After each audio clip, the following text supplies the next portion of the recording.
Olá, pessoal! Estamos aqui para a nossa primeira aula. Espero que vocês estejam animados. Eu estou bastante animada. E sem enrolação, vamos logo direto ao ponto. Hoje nós vamos falar sobre os critérios de avaliação do Enem e a estrutura do texto. Nós vamos começar falando sobre como é que funciona o texto para o Enem e depois como esse texto é avaliado, tá bom? Então, eu vou diminuir aqui a bolinha da câmera, a gente já se conhece. E vamos começar a nossa aula. Peguem papel, caneta, se vocês quiserem anotar. Eu vou enviar, sim, esses slides para vocês, mas é importante que vocês anotem também enquanto ouvem a aula, para que vocês se mantenham focados. A estrutura do Enem exige que você tenha elementos específicos, por exemplo, na introdução, no desenvolvimento, na conclusão. E para avaliar o texto do Enem, o Enem divide essa avaliação em 5 competências. Cada competência vale 200 pontos, totalizando 1.000 na redação. E todos os exemplos que eu vou usar durante a nossa aula são excertos, são trechos de redações nota 1.000, porque a gente tem de aprender com quem sabe, né? Pessoal, o texto para o Enem é chamado de dissertação argumentativa. É um tipo de texto que várias bancas, até de concurso, exigem. Então, se você domina essa estrutura de texto, você está feito na vida. Então, esse texto exige que você defenda uma opinião e que você faça isso usando linguagem formal e clara, ok? Então, não pensem que, Carol, tem de usar linguagem formal, vou usar termos rebuscados, são aqueles termos difíceis, sabe? Que você nem sabe o que significa, mas você achou bonito, vai colocar ali, pronto. Não, não é isso. Com linguagem formal, eu não quero dizer que você tenha de usar termos rebuscados. A linguagem formal é aquela que não é a linguagem do dia a dia, ok? É uma linguagem elevada. Então, não pensem que vocês precisam usar termos difíceis para ter uma linguagem formal, porque, na verdade, você pode tirar a clareza da sua linguagem usando termos os quais você não conhece, de maneira que fique incoerente o seu texto. Tudo se resume à leitura, pessoal. Ai, Carol, eu não sou do tipo que gosta de ler. Eu não sei nem o que falar com uma pessoa dessa, sabe? Assim, não gosta? Não interessa, lê sem gostar, né? Aqui não é uma questão de gosto, é uma questão de necessidade. Você precisa ler para desenvolver senso crítico, aqui ó, defender uma opinião, senso crítico, e fazer isso de maneira formal. A leitura faz com que nós tenhamos vocabulário. Então, pessoal, para vocês perceberem como é que funciona o texto, qual é a estrutura, quais são os elementos, eu trouxe um texto nota 1.000, do Enem 2018, um texto de um aluno que se chama André Bahia, lá de Minas Gerais, e o tema era manipulação do comportamento do usuário pelo controle de dados na internet. Esse tema, ele trazia o debate sobre como o nosso comportamento como usuário na internet, ele pode ser mudado, dominado, manipulado por meio de filtros, tá? Que são colocados em scripts de páginas. Então, por exemplo, você não gosta de ler, mas o tempo todo aparece lá um livro para você. Quando você clica em algum site, aparece sempre a propaganda do livro. E você é induzido a comprar esse livro, não porque você gosta de ler, não porque você gosta daquele autor, não porque você escolheu, mas porque apareceu tanto que você foi levado a comprar algo que você não queria. E a gente vê a propaganda de um celular e por que você viu a propaganda daquele celular? Porque às vezes você clicou em algum produto relacionado àquilo e a internet filtra e fica mostrando para você até você ser persuadido a comprar aquilo. Como o André começou o texto dele? Ele trouxe uma citação de autoridade do Steve Jobs. Eu coloquei em verde no texto todos os momentos em que o aluno fez uma intertextualidade. O que é fazer intertextualidade? Isso é obrigatório no Enem, viu? É trazer informações de outros textos para o seu texto. Então, intertextualidade é colocar uma citação de um livro que você leu, é colocar um dado que você viu em alguma notícia, tá? É trazer elementos de outro texto para o seu texto. É por isso que fala inter, fora. Ele começa com, segundo Steve Jobs, um dos fundadores da empresa Apple, a tecnologia move o mundo. Contudo, em vermelho, eu coloquei no texto os elementos coesivos e conjunções. O que são esses termos? São elementos linguísticos necessários para ligar períodos. E ele colocou assim, ó, contudo, os avanços tecnológicos não trouxeram apenas avanços da sociedade. O que ele fez? Ele tornou o tema o quê? Um problema. Ele trouxe aqui que, apesar de nós termos a tecnologia, que hoje ela move o mundo, também houve uma regressão. E ele fala assim, ó, uma vez que milhões de pessoas sofrem manipulação oriunda do acesso. Eu não tenho muita coordenação motora para mexer com essa caneta, mas seguimos tentando. Ele fez o quê? Aqui nesses trechos em que eu grifei embaixo, ele retoma o tema. Isso é extremamente importante para o seu texto. O tema deve ser retomado ao longo do texto, seja na introdução, seja no desenvolvimento. E ele colocou assim, ó, nesse sentido, esse processo é executado por empresas que buscam potencializar a notoriedade dos seus produtos, ou seja, aquelas empresas que querem que as pessoas vejam os produtos ali na internet. E aí ele continua com, sob tal ótica, esse cenário diz respeito a princípios importantes da vida social, a saber, a liberdade e privacidade. O que é isso aqui que eu pintei de cor diferente? Isso aqui é o que nós chamamos de tese, é a opinião dele.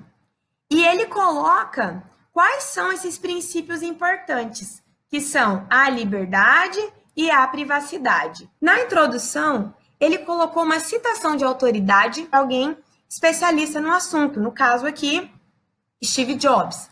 E ele usou o Steve Jobs para contextualizar o leitor, falar, olha, leitor, eu vou falar sobre tecnologia, viu? E aí ele vem com uma problematização dessa tecnologia, ele aponta o problema da tecnologia, que é o que está em alaranjado. Depois ele vem com a opinião dele a respeito disso, que esse cenário, esse da tecnologia usada para que as pessoas vejam produtos específicos, ele faz o quê? Diz respeito a princípios importantes da vida, a liberdade e a privacidade. Então veja que é uma introdução que tem uma progressão. O texto para o Enem, nós falamos que ele é um texto de retomadas. Então, lá no início, ele já apresenta sobre o que ele vai discorrer durante o texto. Então, nós sabemos que esse menino, ele vai falar sobre princípios que são desrespeitados por causa do controle de dados. Princípios os quais são a liberdade e a privacidade. Seguindo aqui o desenvolvimento 1, que é o segundo parágrafo do texto, vocês se lembram, então, qual foi o aspecto que o aluno já nos colocou de antemão que ele abordaria, que era o aspecto da liberdade. Aqui no segundo parágrafo, que é o início do desenvolvimento, ele vai falar sobre liberdade. De acordo com Jean-Paul Sartre, que é a intertextualidade novamente aparecendo aqui logo no início do parágrafo, o homem é condenado a ser livre. Outra citação de autoridade para falar sobre liberdade.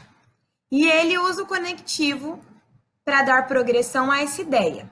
Nessa lógica, o uso de informações do acesso pessoal para influenciar o usuário, as partes que estão com um traço embaixo, são os momentos em que o autor retoma o tema e ele novamente faz uma relação ali com o pensamento do autor, visto que ele explica. Então, você não pode simplesmente jogar a citação e deixar ela ali. Não, você precisa explicar. Então, ele explica, visto que o indivíduo tem sua liberdade de escolha impedida pela, imposição de conteúdos. Retomada do tema novamente a serem acessados. Novamente conectivo. Dessa forma, a internet retomando o tema, passa a ser um ambiente pouco democrático e torna-se um reflexo da sociedade contemporânea. Ele não falou, lá no início do texto, que existem empresas que, buscando lucro, fazem com que os internautas vejam o tempo todo produtos para que eles tenham interesse e comprem, ele faz novamente esse discurso aqui embaixo, ó, relações de lucro e interesse, relações que predominam, ok? Então, veja o tempo todo ele retomando ideias de um parágrafo no outro parágrafo. Então, você vai usar lá a citação, o dado, e você vai explicá-lo. É assim que funciona o seu desenvolvimento, ok? Sempre usando elementos coesivos, que são esses marcados em vermelhinho, para articular suas ideias. É importante notar que aqui no fim do parágrafo, ele escreve assim, ó, faça imprescindível a dissolução dessa conjuntura. O que ele quer dizer? É muito importante que isso acabe. Por que ele está colocando isso aqui? Porque lá na conclusão ele vai resolver o problema. Então, ele faz uma chamada para a conclusão. Assim como ele faz, na introdução, uma chamada para os aspectos que ele desenvolverá nos próximos parágrafos, ele faz novamente uma chamada para algo que ele vai solucionar lá na conclusão. O desenvolvimento 2, que é o terceiro parágrafo do texto, vai funcionar da mesma maneira que o desenvolvimento 1. Todavia, o autor vai escrever agora sobre o segundo aspecto que ele colocou lá na introdução, que foi a privacidade que nós temos, ou não, né, na internet, tá? Nesse caso, não temos. Então, lembra que eu falei sobre as retomadas? Então, lá na introdução ele colocou a opinião e 2 aspectos a serem abordados. No terceiro parágrafo, ele vai abordar o outro aspecto. E veja, ele já novamente usa a citação de autoridade. Então, ele começa falando lá que é válido ressaltar, conforme o Kant, o princípio da ética é agir de forma que essa ação possa ser uma prática universal. Então, ele vai relacionar o Kant para falar sobre violação de privacidade. E ele usa o quê para relacionar? Conectivo, olha lá, de maneira análoga. Ou seja, de um mesmo modo, similarmente. Ele fala sobre acesso aos dados virtuais, retomando o tema, e sobre informações virtuais. Ele traz uma citação, ele explica essa citação, relaciona com o tema e ele fecha o parágrafo. Olha só o fechamento do parágrafo. Torna-se contestável quando executado sem consentimento. O quê? O uso de informações virtuais, que é o quê? O tema. Pessoal, agora o último parágrafo, o parágrafo de conclusão, que é um pouco mais temido pelos estudantes, visto que o Enem cobra especificamente 5 elementos. O agente, que é quem fará, a ação, que é o que será feito, o meio, o modo, como será feita essa ação, o efeito, que é o que acontecerá na sociedade caso esses problemas sejam resolvidos, e o detalhamento, que é um desses 4 elementos escrito de maneira detalhada. Ele começou com um conectivo, em suma, como sempre em vermelhinho, e aí ele fez uma chamada. São necessárias, ele introduziu o parágrafo com essa chamada. São necessárias medidas que atenuem olha lá, ele repetiu o tema inteiro. Manipulação do comportamento do usuário pelo controle de dados na internet. E aí ele usa logo, que é sinônimo de portanto, para concluir. Então, ele já começa com a finalidade, com o efeito. Então, a fim de já mostra que ele vai colocar o efeito. A fim de dar liberdade de escolha ao indivíduo, cabe às empresas de tecnologia, olha só, é o agente. Quem é que vai fazer o quê? Solicitar a autorização para o uso dessas informações. O que, então, que essas empresas devem fazer? Solicitar. Isso aqui é a minha ação, beleza?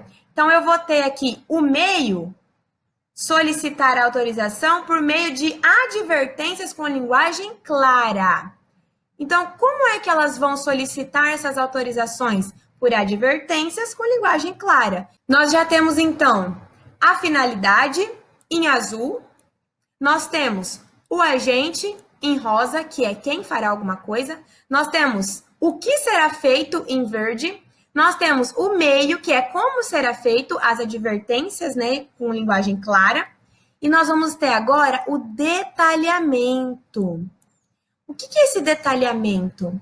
É escrever um pouco mais e ele detalhou o quê? O como, que é o meio modo.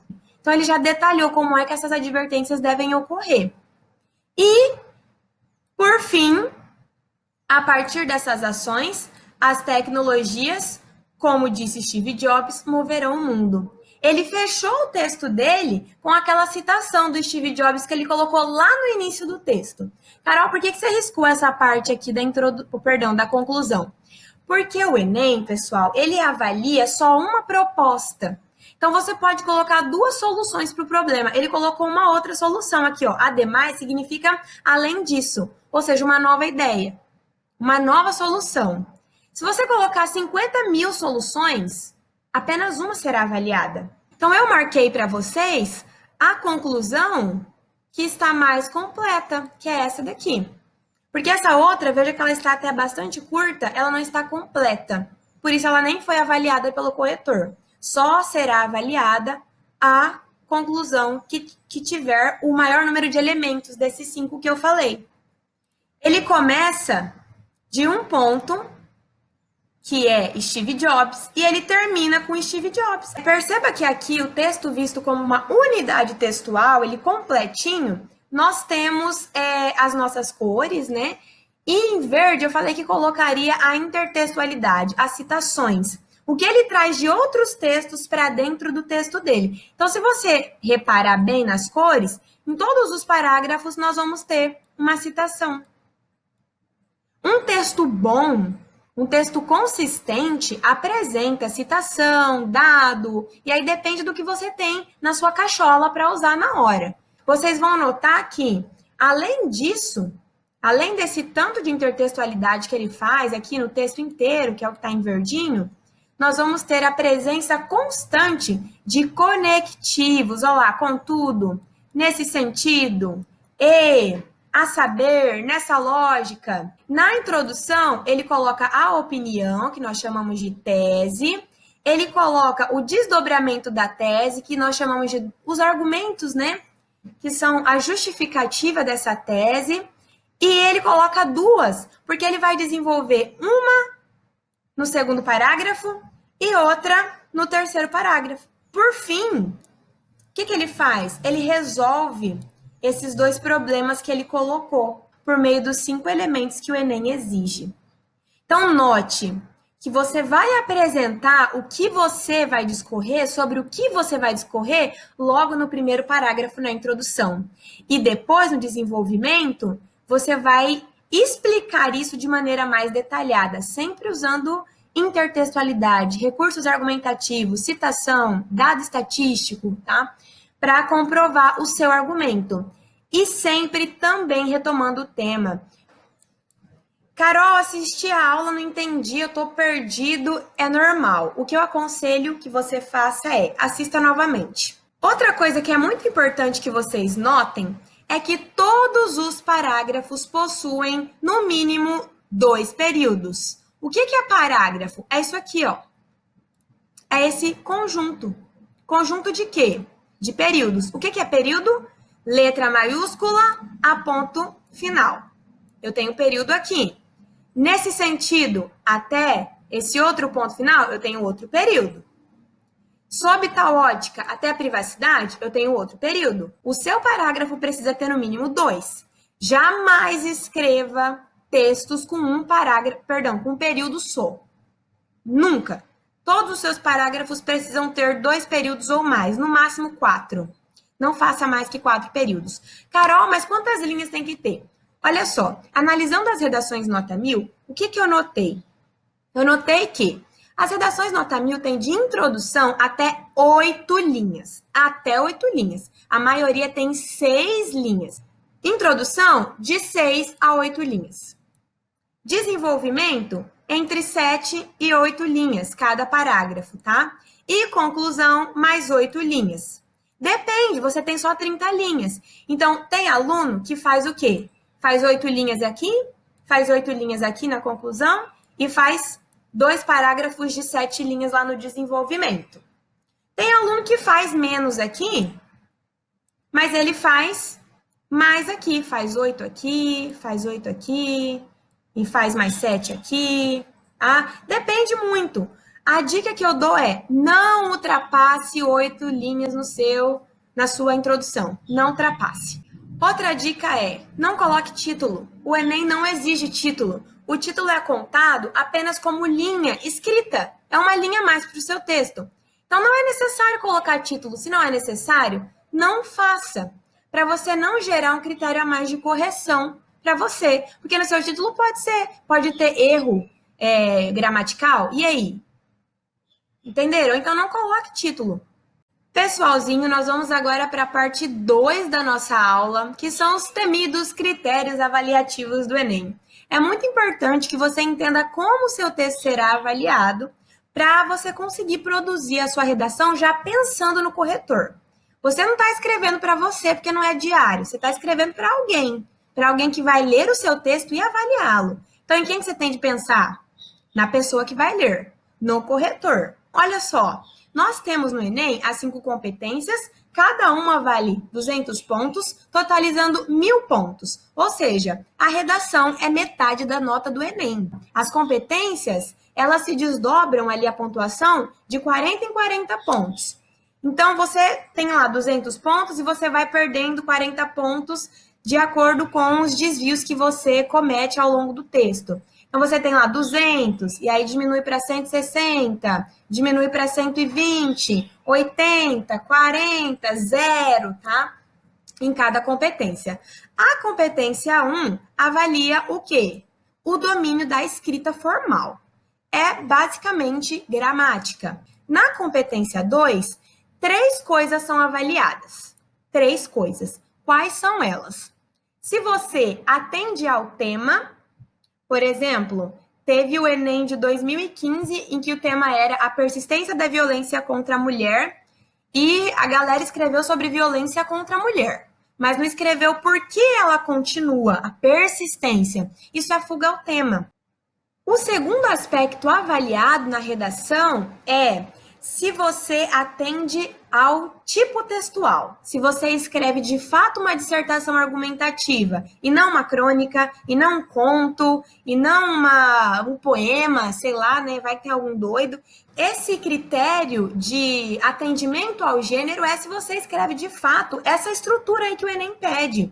Uma introdução que tenha uma tese, que tenha contextualização, com um desenvolvimento no qual você defende essa tese. Em um terceiro plano, o que é avaliado? O que você usa ali de recursos argumentativos? Se esses recursos são legítimos, se eles têm fonte, se eles são relevantes, se eles têm a ver com o tema, se eles são produtivos, se eles de fato fazem diferença ali no seu texto, ou se você só jogou qualquer coisa ali para dizer que, eu sei uma citação, né? Ela precisa estar relacionada ao tema. E na terceira competência, nós vamos ver como você usa essas informações. Como é que você relaciona, organiza, como é que você seleciona essas informações de maneira coerente. É a coerência que é avaliada aqui. Já na quarta competência, nós vamos ter a coesão avaliada. Como assim a coesão, Carol? Se você usa aqueles conectivos lá para articular as suas ideias. Então, aqui é o uso de mecanismos linguísticos, são os conectivos, as conjunções. Outra coisa muito importante que é avaliada na quarta competência são as repetições. Você não pode ficar repetindo palavras no seu texto, você precisa usar sinônimos. E como é que a gente adquire vocabulário para que não haja tantas repetições no nosso texto? Por meio da leitura. Porque lá no Enem você não vai poder usar o Google, meu amigo. Você vai ter de fazer o quê? Já ter esse conhecimento lá no seu cérebro. É por isso que a gente treina a redação durante o ano, vários temas, para que nós consigamos ter várias citações já dentro da nossa cabeça, vários dados, várias notícias, exemplos, para comprovar o nosso conhecimento de mundo. E a competência 5, Lembra que eu disse que tem os 5 elementos da competência 5, que é a conclusão? Cada elemento vale 40 pontos. Se você somar aí, os 5 elementos vão dar 200 pontos. Então, se você coloca a ação, você já tem 40 pontos. Se você coloca o agente, mais 40 pontos. Se você coloca o meio modo, mais 40 pontos. Se você coloca o efeito, mais 40 pontos. E se você detalha qualquer um desses elementos, mais 40 pontos. É importante lembrar que essa proposta de intervenção precisa respeitar os direitos humanos. Então, se você colocar algo que fira os direitos humanos, você vai zerar essa competência. E 200 pontos para quem quer, especialmente cursos mais concorridos, fazem muita diferença depois, viu? Além disso, desrespeitar direitos humanos é imoral. Um exemplo de desrespeito aos direitos humanos para que você não caia nessa furada. Olha só, em países democráticos, todos têm direito ao voto. Então, você não pode, por exemplo, dizer na sua redação que pessoas que recebem auxílio do governo não podem ter direito ao voto. Tão esperado ou não, tema da semana. É o tema sobre o qual vocês vão escrever e mandar para mim, para que eu possa corrigir as redações de vocês. Esse é o momento em que vocês vão, de fato, colocar em prática o que vocês aprenderam e eu vou saber até onde vocês entenderam o que eu quis dizer. O tema é bem facinho, o incentivo à leitura no Brasil. É um tema super simples e eu já vou explicar melhor como é que vocês devem escrever. Antes, eu quero que vocês saibam que eu vou enviar o tema, já está aqui, olha só, já pronto. Vocês vão ler o texto de apoio. O que é o texto de apoio? São os textos base, tá? Os textos que vão mostrar a vocês o caminho que vocês devem seguir. Então, vocês vão ler todo o texto de apoio e aqui embaixo, olha, tem o tema. O incentivo à leitura no Brasil. No Enem vem assim também, viu? Os textos de apoio e lá embaixo vem o tema. E vocês vão escrever nesta folha aqui. Opa! Nesta folha aqui. E você vai escrever ou nessa folha, né, gente?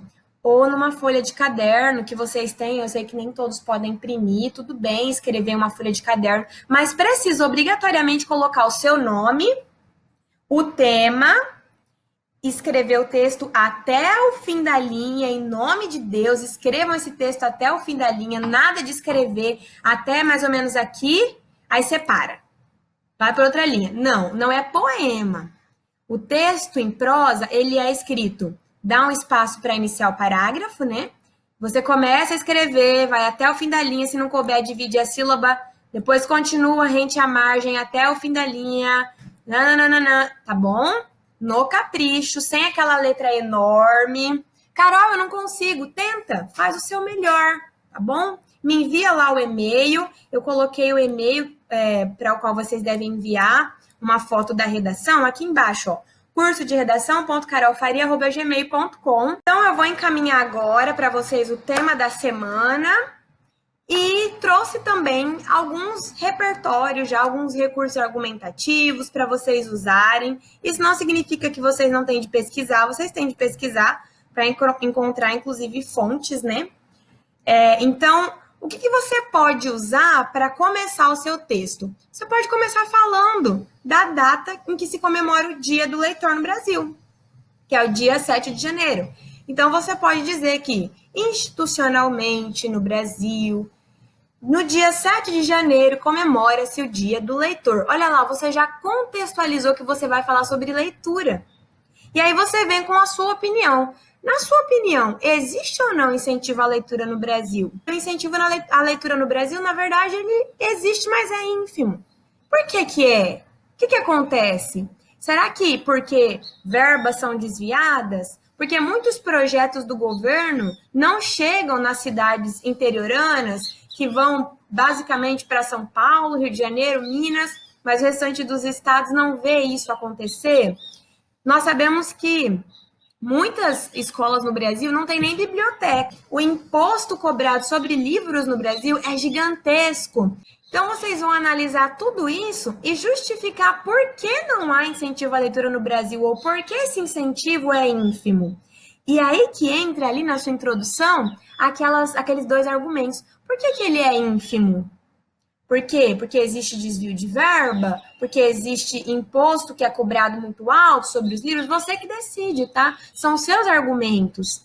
E aí você vai usar recursos argumentativos para comprovar isso ao longo do seu texto. Eu trouxe alguns, mas você pode pesquisar outros. Eu trouxe que você pode usar a Constituição, que lá no artigo 206 fala sobre direito à educação gratuita e de qualidade. Essa educação ela abarca leitura, obviamente, mas nós temos isso. Nós temos na escola projetos de leitura, nas escolas principalmente públicas. Nas escolas públicas mal tem biblioteca. Então, vocês podem fazer também uma comparação entre o Brasil e a França, em que na França os cidadãos leem em torno de 21 livros por ano, e no Brasil nós não lemos nem 5. E aí eu olho bem para a cara dos meus alunos e pergunto: quantos livros você leu neste ano? Nós já estamos em abril. Quantos livros você leu neste ano? Para conseguir usar repertório sociocultural no seu texto. Não se esqueçam de colocar a fonte dessa pesquisa é a RFI, que é um site de cultura francesa, tá? E vocês podem usar citações também. Eu trouxe uma, vocês podem procurar outras. Coloquei A Leitura Engrandece a Alma, do Voltaire. E como proposta de intervenção, Carol, o que eu posso colocar? Depende da tese que você vai defender. Depende. Então, se você disser, por exemplo, que a falta de incentivo à leitura no Brasil ocorre porque há um imposto muito grande cobrado em cima dos valores do livro, você vai ter de colocar lá na conclusão que é preciso ter uma diminuição de impostos. Se você colocar que, na verdade, essa falta de leitura existe porque de incentivo à leitura existe porque os projetos que o governo faz não chegam às cidades mais carentes, você tem de colocar que é necessário que os projetos cheguem às cidades mais carentes. Então, se você falar lá que não tem, na proposta você tem que colocar que tem de ter. Beleza? Essa foi a nossa primeira aula. Eu espero que tenha sido produtivo para vocês. Vou mandar esse esquema aqui na nossa tela para vocês lá no grupo, para que vocês consigam se orientar melhor, saber o que tem de ter em cada parágrafo do seu texto. E qualquer dúvida é só me chamar lá no WhatsApp. Eu demoro um pouquinho para responder, mas tenha paciência, eu respondo todo mundo. Então, bom trabalho para vocês, galera!